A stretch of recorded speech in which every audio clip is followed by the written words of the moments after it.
मन को विचार के द्वारा दोष पैदा करके या इधर राग पैदा करके प्रभु की तरफ हटाओ। दूसरी बात ये, नियम की बड़ी मार मन पे पड़ती है।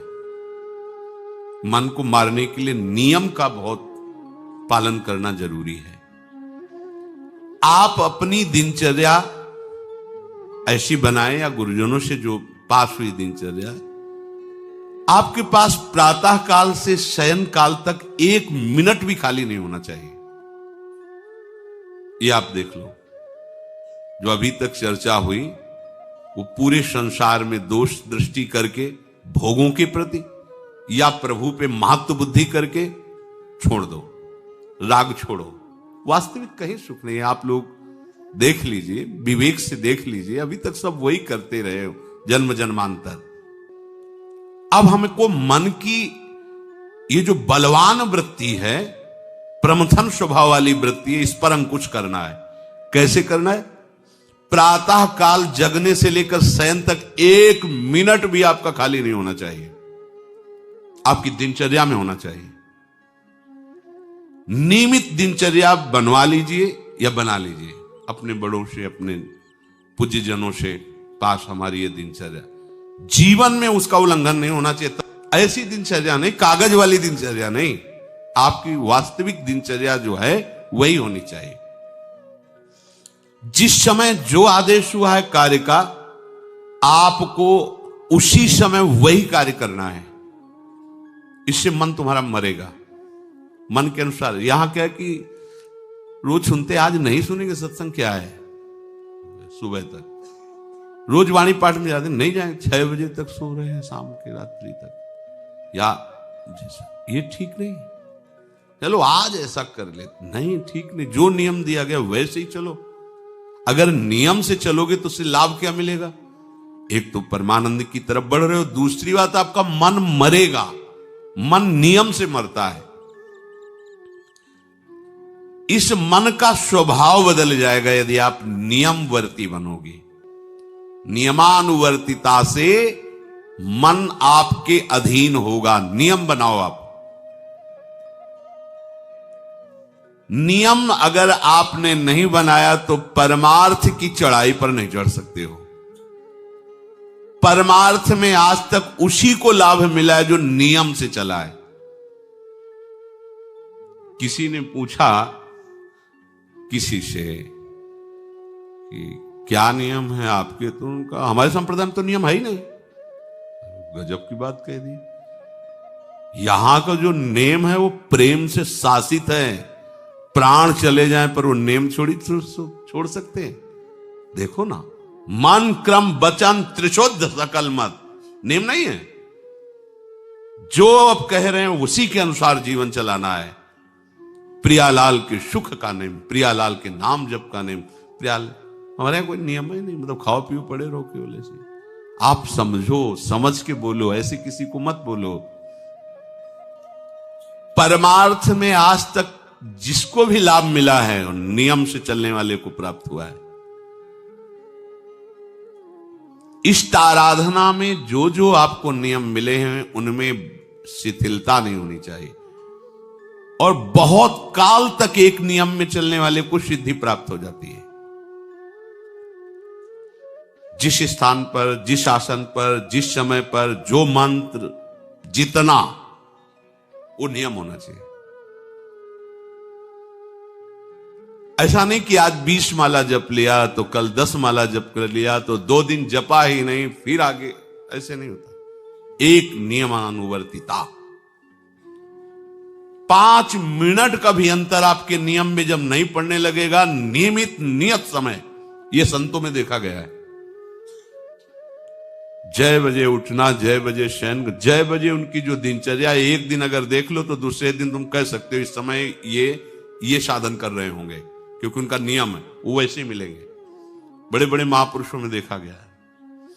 ये 2 बजे के जगने का समय तो मतलब जैसे लगभग विषयी पुरुष सब सोते हैं, ऐसे लगभग जो भगवत प्राप्ति की लगन वाले साधु 2 बजे जग जाते हैं सब। ये नहीं कोई आश्चर्य की बात नहीं है, हमने देखा है। गंगा के किनारे जैसे ब्रह्म 2 बजे शुरू हो जाता है, कुआं से जल अर्चना हो, सब दिनचर्या, गंगा नहाने के लिए, फिर जाना बाद में, यहीं से स्नान करके फिर बाद में गंगा स्नान करने जाना। जो अनियमित साधन करता है, यद्यप साधन अविनाशी, पर मन मरेगा नहीं, मन अधीन नहीं होगा, ध्यान रखना। अनियमित, नियमित, आज 1 घंटे बैठे, कल 30 मिनट बैठे, परसों 10 मिनट, और फिर आगे बैठे ही नहीं 2-4 दिन, बिल्कुल नहीं, ऐसा नहीं। चाहे 10 मिनट से शुरुआत करो तो 11 होना चाहिए, कभी 9 नहीं होना चाहिए। और बार बार दिनचर्या का परिवर्तन नहीं होना चाहिए, मंत्र का परिवर्तन नहीं होना चाहिए, नाम का परिवर्तन नहीं होना चाहिए। खाने पीने का, शयन का, जगने का बिल्कुल नियत समय होना चाहिए, मन को वश में करने के लिए। ये जो लोग ने कि जब जहां जैसे आया चिड़िया की तरह चुनते रहते हैं, कुछ लोगों को तो देखा है, यहां तो शासन है, सत्संग में भी बोतल खोली, एक घूंट ऐसे थोड़ी थोड़ी देर पर, अरे मर थोड़ी जाओगे, अमृत बरस रहा है, भगवत चर्चा को उसका पान करो। चिड़िया की तरह कभी ऐसे जेब में डाले, वो रंगीन पुड़ियों नहीं होती ऐसे थैली निकाला, भुजिया चबा 2 पानी, ऐसे मर थोड़ी जाओगे। एक बार भोजन डाल दो, प्राण पोषण होता रहेगा, एक बार नहीं 2 बार से। इसके बाद ज्यादा ये नहीं होना चाहिए, थोड़ा ये पाया, थोड़ा वो पाया, थोड़ा प्रसाद में मिले प्रणाम कर लिया, जरा चख लिया, रख लिया, और जब प्रसाद पाएंगे तब पा लिया। बार बार खान पान से भजन में विक्षेप पहुंचता है। अगर मन को मारना है, भगवत प्राप्ति करना है, तो खान पान का समय, शयन का समय, शयन का समय मानो आप 9 बजे से 2 बजे तक, 9 बजे आप सैया पर होना चाहिए। 2 बजे आप सैया छोड़ ही दो, नींद आई हो या ना आई हो, इससे कोई मतलब नहीं। नियम सो नियम, ये नहीं आज रात में नींद नहीं आई तो आज सो लेते, नहीं, उठो तुरंत। आपकी दिनचर्या, अपने लोगों ने अभ्यास जब किया ना, तो उसमें ये नहीं कि जग के विचार करना है कि उठना है। जेव ही घड़ी पर दृष्टि गई, आज तक भगवत कृपा से कभी अलार्म नहीं लगाया, बचपन से लेके अभी तक। मिले ही ले घड़ी तो अलार्म क्या लगाए, गंगा के लिए घड़ी लेके कौन घड़ी देगा, गरीब किसानों के। एक समय निश्चित, 5-10 मिनट के अंतर की बात नहीं कहते, तुरंत वस्त्र हटाओ, तुरंत। ये नहीं कि ओढ़ के ध्यान करेंगे, वो ध्यान नहीं होगा, वो सो जाओगे। वो पहले अगर सर्दी के समय हटा दिया, ऐसे खुले बैठो, ठंडी लगेगी। अब नाम जप करो जितनी देर तुम्हारा नियम हो, नहीं तो चलो अपना शौच स्नान पवित्रता, फिर उस शयन वाले आसन पे न बैठे। अगर फिर नहा धो करके बैठ जाओगे तो एक नींद पूरी और हो जाएगी उसमें। और प्राय लोग यही करते ना कि पहले तो बोले नहाने धोने की जरूरत नहीं, नाम जप कर लेंगे, उसी में बैठे।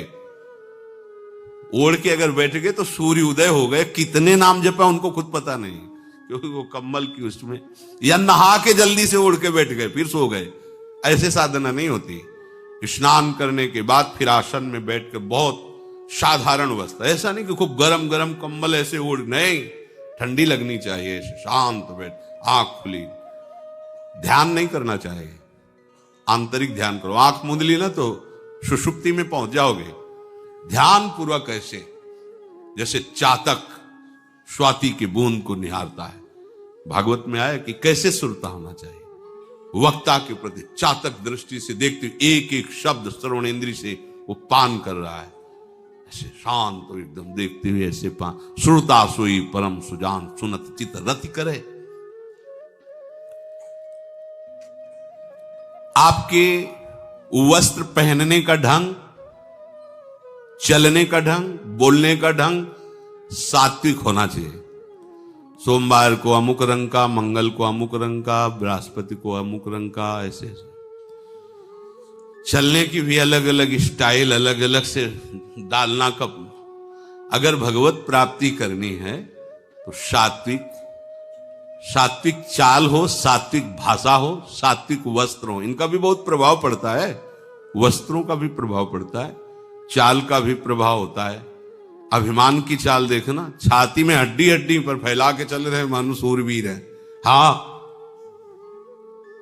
जांघ में मांस नहीं है, केवल पैंट ही पैंट दिखाई दे रहा है। बात ऐसा अभिमान है, ऐसे टांग चला मानो। ये सब नहीं, सात्विक वृत्ति से चलो, सात्विक कपड़े पहनो। ऐसा नहीं कि अब लाल ही पहनना है तो अमुक कंपनी का आना चाहिए, लाल रंग का या पीले रंग का। कितने का स्वेटर? बोले 1,70,000 का है। अपना जीवन सात्विक हो, सात्विक वस्त्र भी वस्त्र और हमारा चलना भी सात्विक हो, हमारा बोलना भी सात्विक होना चाहिए। अब इसके बाद उपासक को देखो, ये तो नियमावर्तिता हुई। अपने मन के ऊपर हर समय दृष्टि रखनी। उपासक शब्द इसीलिए है, विषयी पुरुष नहीं रख सकता। उपासक को हर समय मन पर दृष्टि रखना है। क्या सोच रहा है, ऐसा क्यों सोच लिया इसने, ऐसा क्यों ये प्रेरणा है? क्या हमारा भोजन गलत हुआ, क्या संग गलत हुआ, क्या हुआ? पूरी जांच हो रही। आप सच्ची मानना, प्रारंभिक बात तो अलग है कि मन पूर्वश, नहीं तो ऐसा नहीं है कि काम के विषय में सोचने लगे, ये लोभ के विषय, ऐसा नहीं है। आपका संग गलत हुआ, आपका दर्शन गलत हुआ, आपका गलत श्रवण हुआ, भोजन गलत हुआ, तो ही हो सकता है। नहीं, ऐसे नहीं कि भगवत चिंतन की धारा में बीच में काम आ जाए, बीच में क्रोध आ जाए। प्रारंभ में तो ऐसा होता है, लेकिन आगे बढ़े हुए उपासकों को फिर ये दिनचर्या में अपनी जांच करनी, क्या गलत हो गया, आज क्या खाया जो हमारे मन में ऐसे विचार आ रहे हैं, आज किसका संग किया जो हमारे मन में ऐसे विचार आ रहे हैं। यद्यपि बड़ा कठिन है मन की जांच करना, क्योंकि हम मन ही बने हुए हैं, तो जांच क्या करेंगे? जांच तो वो कर सकता है जो थोड़ा मन से अलग हटा है ना, दृष्टा भाव देख रहा है मन को। हम तो मन ही बने हुए हैं, जो चाहता है वो हम चाहते हैं। देखो ना, बहुत बातचीत से समझ में आता है। आज हमारी ये खाने की इच्छा है, आज वहां जाने की इच्छा है, तुम्हारी थोड़ी, मन की है। थोड़ा अलग हट करके देखो, फिर उसमें निर्णय करो, सही है या गलत। जो जो विचारों में आप सपोर्ट दे देंगे वो मन के संस्कार बन जाएंगे। आप सपोर्ट नहीं देंगे तो संस्कार नहीं बनेगा। ये बहुत खास बात है। जब आप भजन में बैठे हो, साधन में, या चलते फिरते उठते बैठते, ये जो शास्त्र विरुद्ध गंदी स्फुरणा दे, आप बिल्कुल इसको सपोर्ट मत करना, नहीं ये संस्कार बना देगा। फिर वो आपके न चाहने पर भी आपको परेशान करेगा। और यदि आप बिल्कुल उदासीन रहे, जैसे पागल आदमी पीछे बोलता चला जाए, आप कुछ मत बोलो, वो दूसरी दिशा में चला जाएगा, ऐसे ही मन शांत हो जाएगा आपका। ये आपको फेंकता आप परेशान मत होना, ये फेंकता रहेगा जो उसने जमा किया है, फिर शांत हो जाएगा, फिर नष्ट हो जाएगा, उसका विषय स्फुरण नष्ट हो जाएगा। अगर कहीं मन भगवत संबंधी सलाह दे तो उसको दुलार करना चाहिए, सराहना कर, वाह आज आपने बहुत सुंदर बात। मन आपको कभी कभी अच्छी सलाह दे, और जहां आपको बुरी सलाह देने लगे तो फिर उसको धिक्कार दो कि प्रभु से बढ़कर तुमको ये लगा, प्रभु के नाम रूप से बढ़कर लगा। अंदर होना चाहिए, बाहर भले मत। ऐसे हो गए ना, वो सुधरने लगेगा। बस ये अच्छे से ध्यान रखो, जब ये गलत प्रेरणा करे तो या तो एकदम उदासीन, और या फिर इसको डांट लगा दो, प्रभु की तरफ चलना है, क्या गंदी बात अंदर। नहीं नहीं, अभ्यास से मन असत कार्यों को छोड़कर भगवत कार्यों में लगने लगेगा। धीरे धीरे जब इसको स्वाद मिलेगा तो पूरा का पूरा ये आपके अधीन होने लगेगा। ऐसा नहीं है कि मन वश में नहीं, मन वश में की वश की बात, मन की ताकत नहीं होती कि विषयों में चला जाए। आप करके तो देखो भजन, नहीं ऐसा होता तो पूरा जीवन बर्बाद हो जाए। फिर जो मन ही वश में नहीं होता फिर क्या? नहीं, ऐसा नहीं। पूरे जीवन को पढ़ा है। साधु की सबसे बड़ी पढ़ाई मन की होती है, वो मन को पढ़ता है, पूरे जीवन मन को पढ़ा है, उसने देखा है मन अब क्या परिवर्तन, अब क्या परिवर्तन, अब क्या स्थिति, अब क्या स्थिति। सच्ची मानिए, एक दिन मन मनमोहन बनकर के अनुभव करा देता है। कहीं और अनुभव नहीं होता, इसी में अनुभव होता है। निहाल कर देता है, धन्य धन्य कर देता है। बस इसके असत वासनाओं, असत चेष्टाओं, असत स्फुरणाओं का आप साथ न दें तो ये आपसे अलग हो नहीं सकता, ये भगवदानंद में डुबो देगा।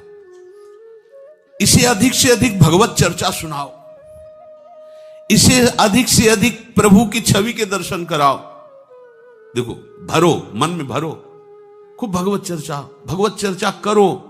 प्रभु की श्री विग्रह, आप जिस कमरे में शयन करते हो उस कमरे में कहीं भी कोई सांसारिकता नहीं होनी चाहिए।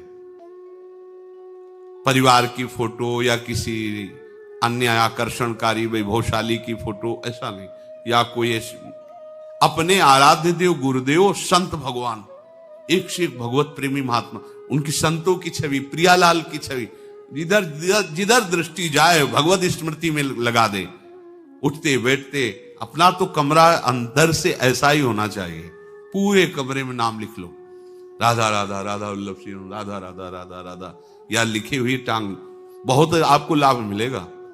जिधर अब राधा राधा राधा अखंड स्मृति, और उस जो आपका वास्तविक साधन कक्ष हो, शयन कक्ष हो, अगर ऐसा हो जाए तो बहुत बढ़िया है।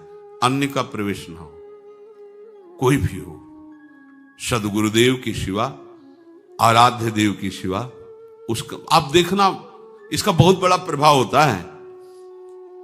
कई बार इस बात का अनुभव हुआ कि जैसे बाहर मन विक्षिप्त हो गया किसी बात से, किसी उपासक से, और जे भी एकदम जैसे एकदम बदल गई व्यक्ति, और भजन बड़ी तीव्रता से होने, क्योंकि वहां परमाणु भजन के वो भागवती कक्ष होता है। इसके लिए भाई जी ने भी सावधान किया, अगर ऐसा हो जाए तो, मान लो असुविधा है तो कोई बात नहीं, अगर ऐसा हो जाए कि भगवत मार्ग के पथिक का जो वास स्थल है, जहां वो शयन करता है, बैठता है, उसमें सांसारिक पुरुषों का प्रवेश ना हो।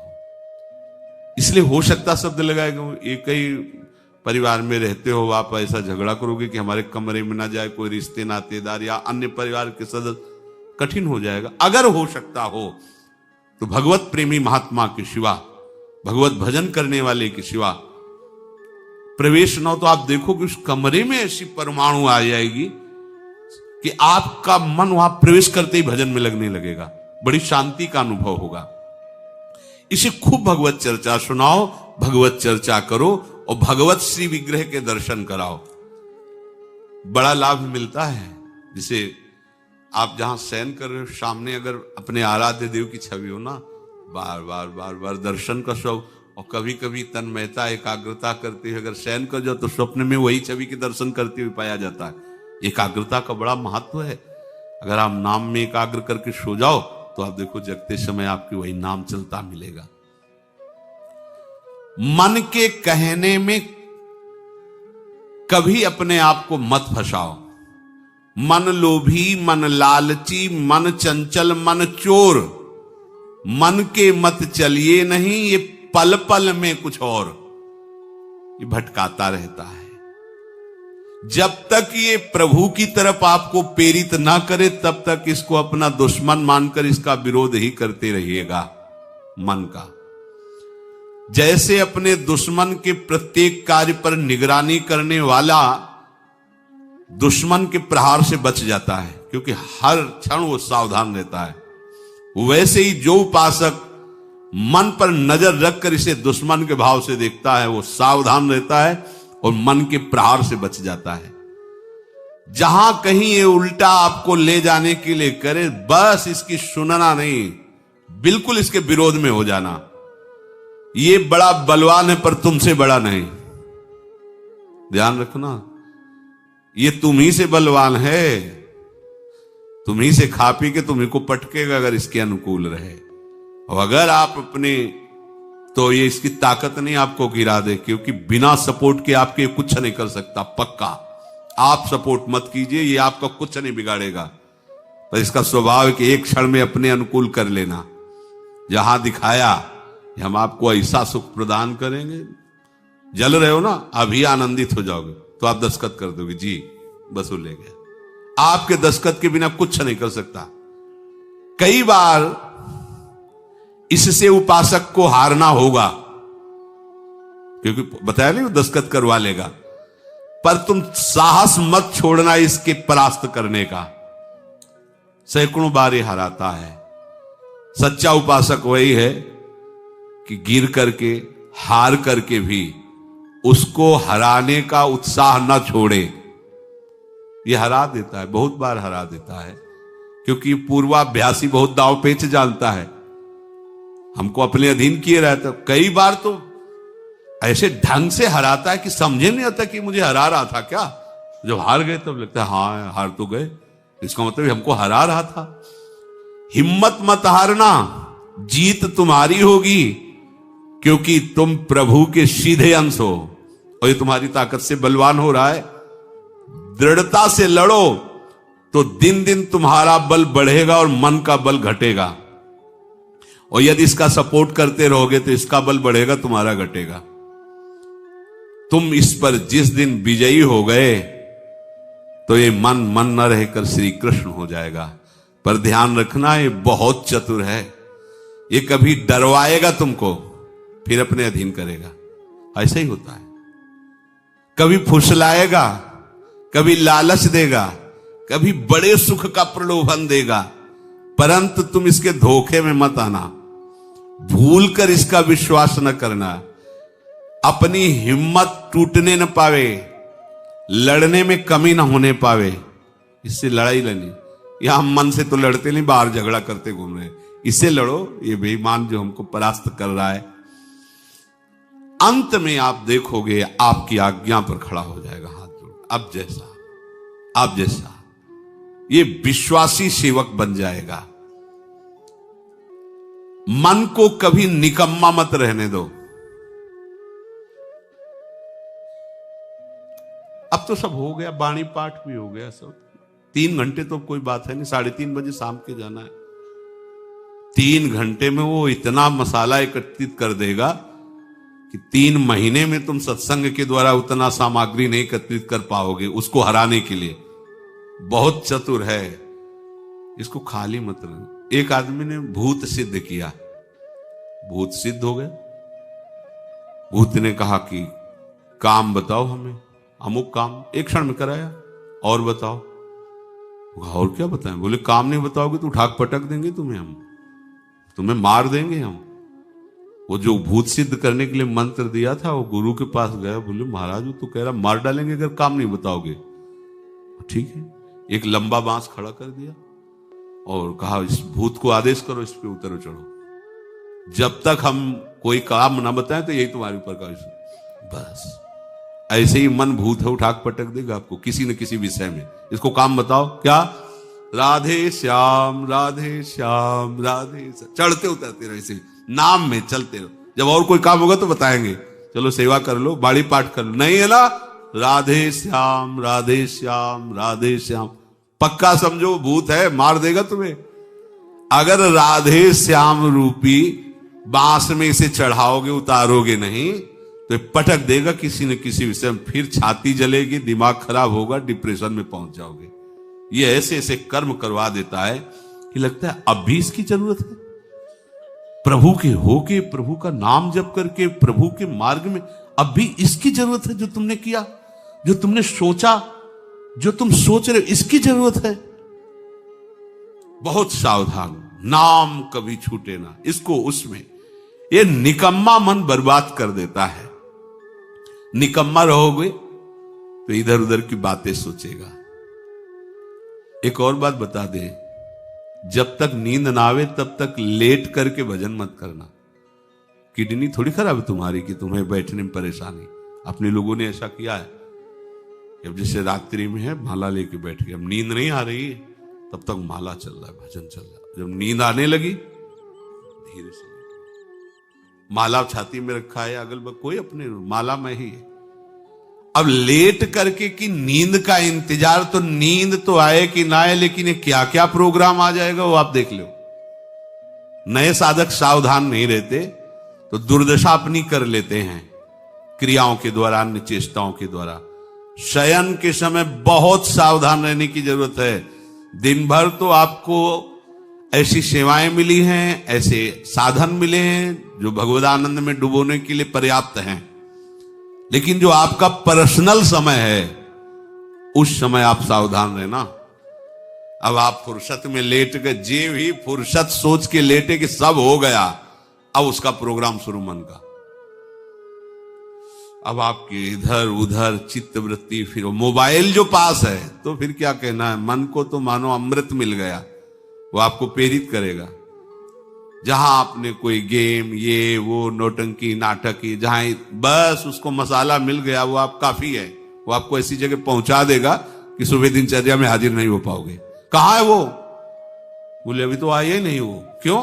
मन ने उसको परास्त कर दिया, इसलिए नहीं आया। बहुत सावधान।